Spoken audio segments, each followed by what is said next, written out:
किताब में लिखा है कि आइंस्टाइन ने कहा, अंग्रेजी में मैं बताऊं, उसका तर्जुमा आप करेंगे।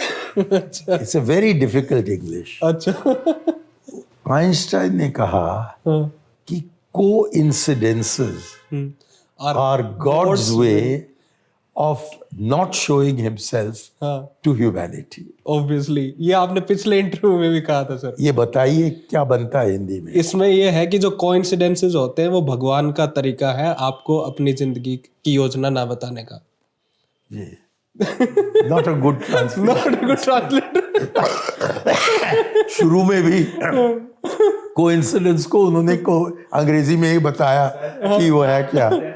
खैर, जो होता है इत्तफाकन, वो भी इत्तफाकन होता है क्योंकि खुदा अपने को मनुष्य से छिपा रखना चाहता है।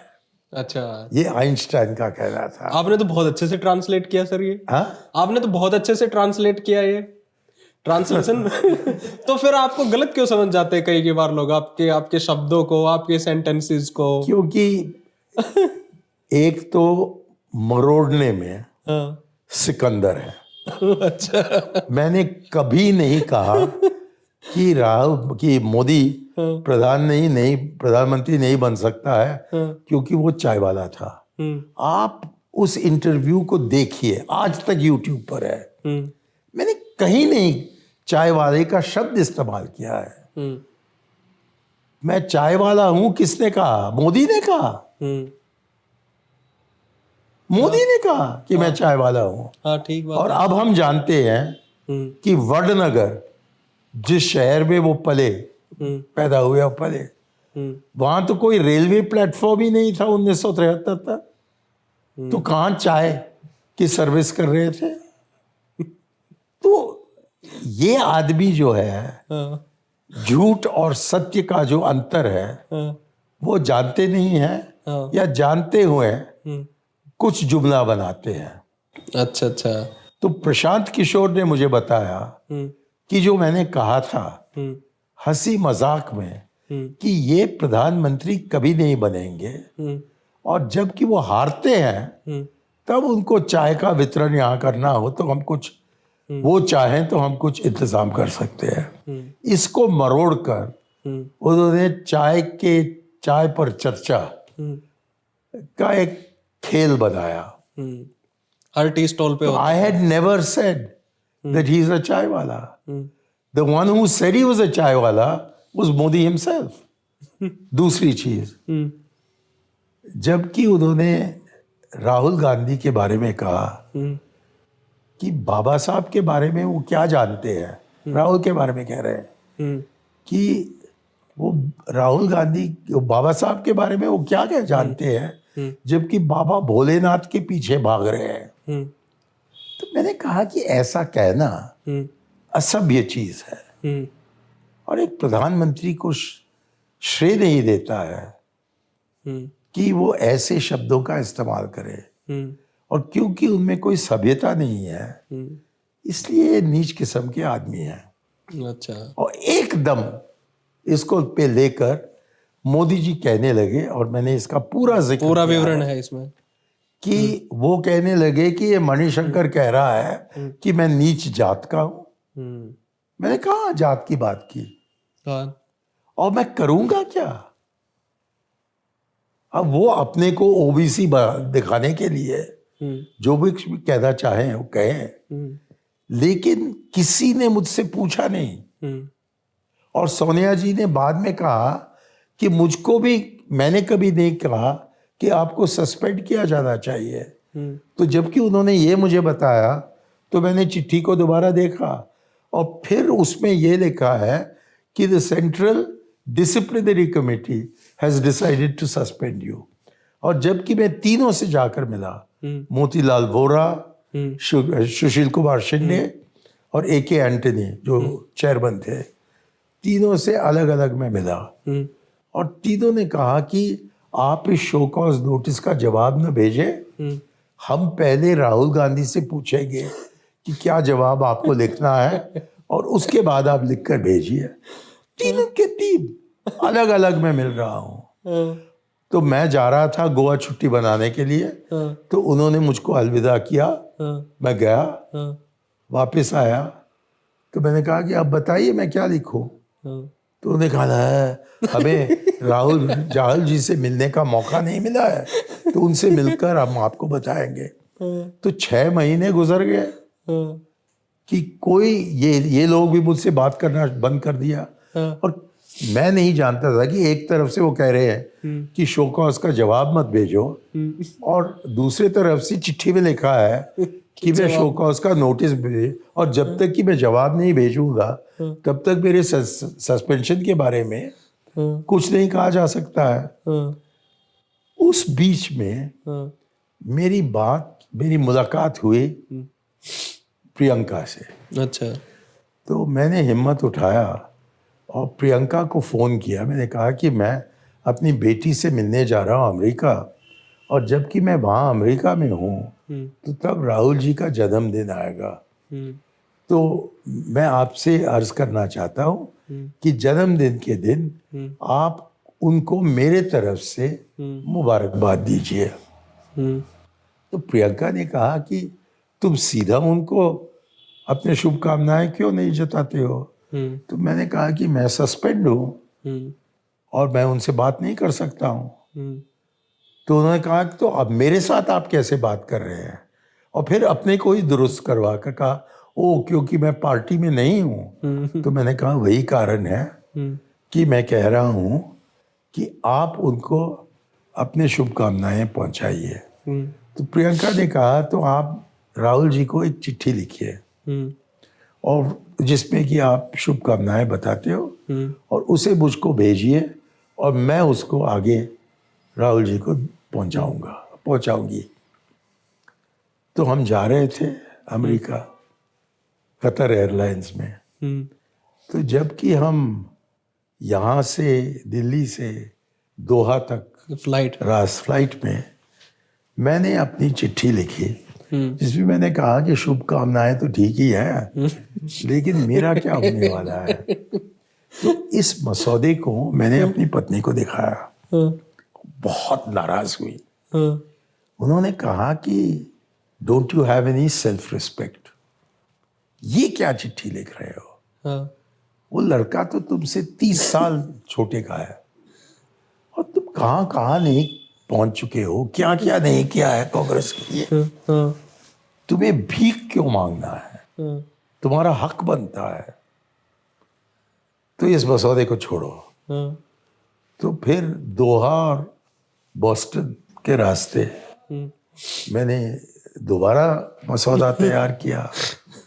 जब दोबारा दिखाया पत्नी को तो दोबारा वो डांटने लगी। तो मैंने कहा कि देखो कांग्रेस पे मैं हूं, तुम नहीं हो। तो यही है तरीका जिससे कि हम लिखते हैं रिस्पेक्टेड कांग्रेस प्रेसिडेंट। लौंडा 30 साल मुझसे कम है लेकिन रिस्पेक्टेड कांग्रेस प्रेसिडेंट लिखना पड़ता है। And may I take avail of this opportunity to request you to please reconsider. तो ऐसे भाषा को देखकर उन्होंने कहा कि बिल्कुल नहीं। तो हम बॉस्टन पहुंचे और मैंने तीसरा मसौदा तैयार किया, और तीसरे मसौदे को तैयार करने पर मैं ले गया पत्नी से को दिखाने के लिए, और उन्होंने इनकार किया कि मैं नहीं पढ़ूंगी। तो मेरे पास और कोई चारा नहीं था सिवाय ये कि मैं उसको प्रियंका जी को भेज दूं। तो मैंने भेजा, उसका कुछ खास जवाब नहीं आया, लेकिन 2-3 महीने बाद मेरा सस्पेंशन रद्द किया गया और मुझे पार्टी में ले रही है वापस। ओके सर, इसी बात से एक बात ये दिमाग में है मेरे कि आप जो ये गांधी फैमिली है इसको आप कांग्रेस के नेता लोग रॉयल फैमिली या राजे रजवाड़ों के जैसे क्यों ट्रीट करते हो? नहीं कि रॉयल मैडम है, मैडम डांट देगी, राहुल ये कह देंगे विद रिस्पेक्ट, और बिल्कुल झुक के बात करना, और कोई भी उन्होंने कह दिया तो हाँ जी यही ऐसा ही होना चाहिए। 2-4 चीज मैं बताऊं इसके जवाब में। एक कि वो खुद नहीं आए हैं, उन्होंने खुद अपनी पेशी नहीं दी है। उनसे पूछा गया है पार्टी की तरफ से। अब जहां तक कि इंदिरा जी का सवाल था, तो जब पंडित जी का देहांत हुआ सन 64 में, तो कामराज ने खुले आम उनसे कहा कि आप इस पद को संभालिए, और इंदिरा जी ने कहा कि नहीं, किसी और को आप ढूंढिए, और लाल बहादुर बने। लाल बहादुर का उम्र क्या था, 60 साल के थे, और 20-25 साल तक वो प्रधानमंत्री का पद संभाल सकते थे, और अनुशासन पूर्वक इंदिरा गांधी ने उसको अपनाया। लेकिन इत्तेफाकन 1.5 साल के अंदर लाल बहादुर शास्त्री, जो एक नौजवान थे, क्या उनका उम्र 62 साल का भी नहीं था, उनका देहांत हो गया अचानक ताशकंद में। और तब मोरारजी ने दोबारा कोशिश की प्रधानमंत्री बनने का, और उनका बनता नहीं था इंदिरा से। और सारा सिंडिकेट जो है, उन्होंने इंदिरा गांधी से जाकर कहा कि आपने इसको संभाला नहीं, तो ये मोरारजी बन जाएगा प्रधानमंत्री। तो तब जाकर उन्होंने अपनाया। और उनके बारे में लोहिया ने कहा कि ये तो गूंगी गुड़िया है। गूंगी गुड़िया। तो उन्होंने अपनी पेशी नहीं की। उसके बाद आए राजीव गांधी, वो तो कहीं पश्चिम बंगाल में थे, वो लौटे, और लौटने पर अरुण नेहरू ने उनको बताया कि तुम्हें बनना है प्रधानमंत्री। और सोनिया जी ने उनसे कहा कि इस पद को आप स्वीकार मत करो। तो सोनिया जी की किताब में लिखा है कि राजीव ने जवाब दिया कि और क्या चारा रहा, क्यों मैं इसको अपनाया, क्यों मुझे अपनाना नहीं चाहिए। और सोनिया जी ने कहा क्योंकि हम मारे जाएंगे, जान से मारे जाएंगे। और राजीव ने जवाब दिया कि वैसे भी हमारा जान खतरा में है, और हम सब को मारा जाएगा। ओके। और ये कहकर वो प्रधानमंत्री बने। ये कोई चाहत नहीं है किसी के तरफ से, आत्महत्या के लिए नहीं बने, उनको बनाया गया। अब राहुल की बात लीजिए। सन 2019 के इलेक्शन के बाद उन्होंने खुद अपना पद छोड़ा, और ये भी कहा कि मेरे जगह आप किसी को भी ले आइए, लेकिन मेरे परिवार के लोगों को मत ले आइए, कि प्रियंका नहीं बननी चाहिए और अम्मा जी नहीं बननी चाहिए, आप किसी को भी चुन कर ले आइए। और 3 महीने तक कांग्रेस भटकती रही, उनको और कोई नहीं मिला।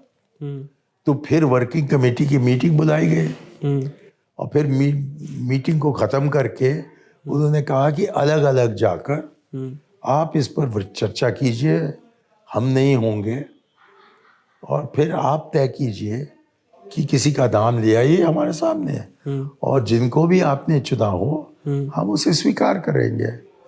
तो ये गए, किसी निष्कर्ष पर नहीं पहुंच पाए, और फिर खारगे साहब भेजे गए थे दूत के लिहाज से कि आप जाकर सोनिया जी से कहिए कि हम तय नहीं कर पा रहे हैं कि किसको हम बनाएं, लेकिन हम सब एक मत के हैं कि आप ही को बनना चाहिए।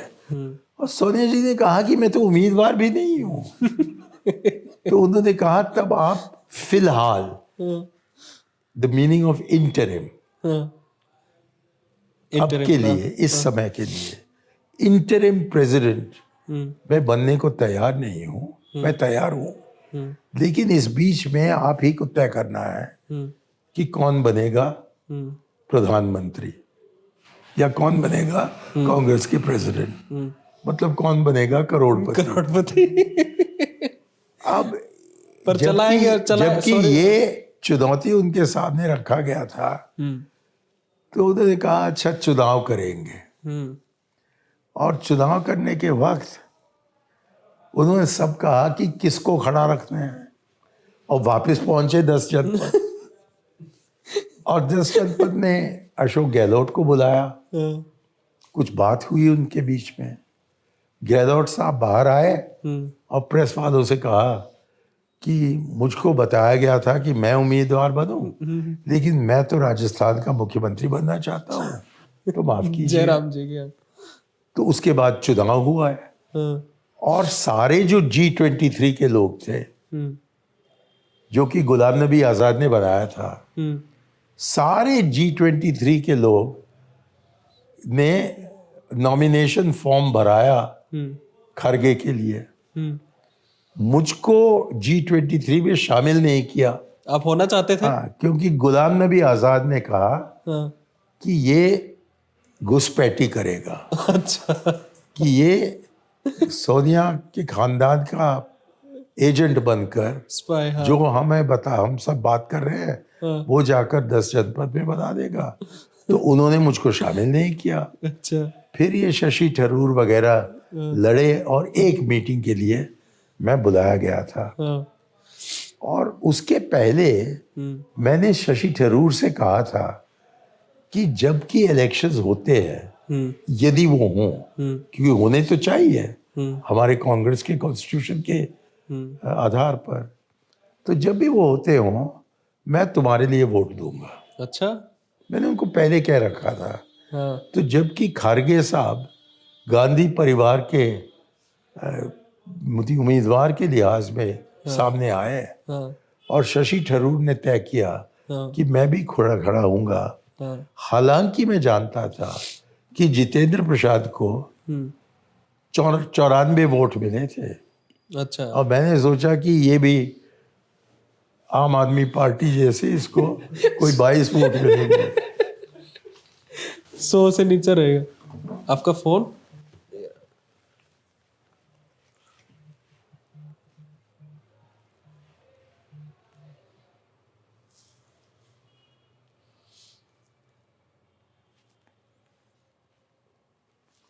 क्या हो रहा है?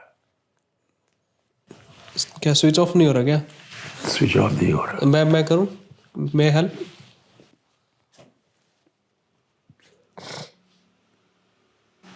ये तो ऑलरेडी बैटरी लो हो रखी है, इसको यहाँ रख देते, यहाँ रख देते। हाँ, चलिए, तो आम आदमी पार्टी के जैसे 22 वोट मिलेंगे शशि थरूर को। तो उतने ही मिलने वाले हैं।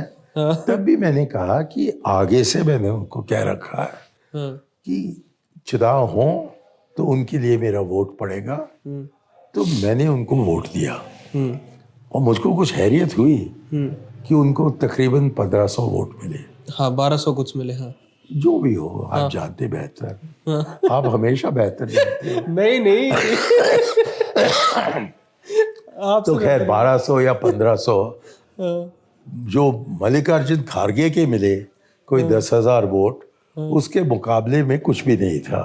हाँ, लेकिन वोट होने के बाद मैंने एक आर्टिकल लिखा इंडियन एक्सप्रेस में हाँ, कि हमारी पार्टी में जमहूरियत होनी चाहिए, और कि बाज दूसरे जगह में जो दूसरे जगह पर आता है, पार्टी को एकत्रित रखने के लिए उसको डिप्टी लीडर बनाया जाता है। तो मैंने ये नहीं कहा कि इसको डिप्टी लीडर बनाओ, हाँ, लेकिन पार्टी को एकत्रित रखने के लिए हाँ, किसी को दोष नहीं मिलना चाहिए कि उन्होंने प्रेसिडेंट खड़गे के लिए वोट नहीं डाला। तो ये आर्टिकल छपने पर मैं दिल्ली में नहीं था, तो खड़गे साहब का फोन आया कि आप हैं कहाँ? तो मैंने कहा कि मैं बाहर हूँ। तो मैंने उनसे कहा, मैंने खुद कहा कि जब मैं दिल्ली लौटता हूँ तब अपॉइंटमेंट लेकर मैं आकर आपसे मिलूंगा। खैर वो होने में कुछ टाइम लगा, और जब तक कि मैं वहाँ उनके यहाँ तक पहुँच पाया तब तक ये पुरानी कहानी हो चुकी थी। हाँ, तो इस पर कुछ खास चर्चा नहीं हुई। तो ये सब मैं आपको बता रहा हूँ कि this is not a dynastic succession. कोई कुमार नहीं है महाराजा का जो कि बन रहा हो, कोई शहजादा नहीं है। ओके, ये पार्टी चाहती है, और हाँ, मैं जानता हूं कि आप नहीं चाहते हैं, नहीं, लेकिन आप तो कांग्रेस में है ही नहीं। हम आपकी बात क्यों सुने? कांग्रेस ने बार बार दिखा दिया है, बार बार, कि वो चाहते हैं इसी परिवार के लोगों को। और मैं आपको आश्वासन दे रहा हूं आज कि यदि कहीं वो एक खानदान हमारे बीच में न हो तो तब पार्टी 5-6 टुकड़ों में बांट जाएगी। ओके। कांग्रेस नहीं रहेगा। ओके। तो इनको रहना है। वो पद स्वीकार करेंगे या नहीं, ये अलग बात है। ओके। ओके। उनकी जो नेतृत्व है, जो मैग्नेट है, वो मैग्नेट तो दूसरों के लिए है। हमारे लिए तो उनकी जो नेतृत्व है वो ही हमारी एकता को कायम रखती है। ओके। और ये विपक्ष के लोग जानते हैं, इसीलिए गांधी परिवार को अपना शिकार बनाते हैं। अच्छा। क्योंकि वो जानते हैं कि कहीं एक परिवार हट गया या हटाया गया तो तब कोई विपक्ष नहीं रहेगा। ओके। और हम चाहते हैं, तो तुम कौन हो हमें बताने के लिए? तुम तो कोई है ही नहीं, तुम्हारी हैसियत नहीं बनती। तो हम चाहते हैं कि ये परिवार रहे। हम जानते हैं कि आपने राहुल को हटाया तो कल हमें 440 सीट नहीं मिलने वाले। वो तो अलग कारण है जिसके लिए हम नीचे तक पहुंच चुके हैं। तो कुएं में गिरने के कारण बहुत है, एक ही नहीं है। अच्छा। और उनको हटाने से हम कुएं से निकल नहीं पाएंगे। अच्छा। बहुत कुछ हमें करना है। और मैंने आपको और आपके दर्शकों को, और जिनमें की मैं उम्मीद रखता हूं कि कोई कांग्रेस नेतागण भी हों, बिल्कुल जो कि मेरी बात सुने और कि अपना ध्यान पूरा आकर्षित करे इस गठबंधन को 4 साल के दौरान मजबूत करने का, ताकि जब हम जनता के सामने जाते हैं 29 में, तो तब हम कह पाएं कि हमने तैयारी की है, कि हम कांग्रेस की बात नहीं कर रहे हैं, तेजस्वी की बात नहीं कर रहे हैं, ममता की बात नहीं कर रहे हैं, केजरीवाल की बात नहीं कर रहे हैं, न तो फारूक अब्दुल्ला की। हम कह रहे हैं कि हम सब एक हैं और हमारे लिए वोट दो और उसको वोट मत दो। ओके सर, भगवान का जो अवतार है उसको वोट मत दो। सर, अगर आपको राहुल गांधी को मेंटोर करना हो, आप अगर उनके मेंटोर बने, तो आप उनको क्या एडवाइस देंगे कांग्रेस को रिवाइव करने के लिए? मैं तो मेंटर बनने के लिए पिछले 20 साल से तैयार हूँ। वो नहीं चाहते, वो मुझको लापसंद करते हैं। नहीं, वो आई लव यू कहा है उन्होंने। आई लव यू कह रखा है, लेकिन कभी कभी आशिका को दूर रखना पड़ता है ताकि प्यार बना रहे। ये अलग बात है। वो मेरी बात सुनने वाले नहीं है, और मैं कौन हूँ अपनी राय को उन पर थोपने का। लेकिन मैं उम्मीद रख रहा हूँ कि ये सोच उनके मन में भी आ जाए। ओके। और कि मेरे कहने से शायद मेरी शिकायत करने के लिए लोग उनके पास जाए।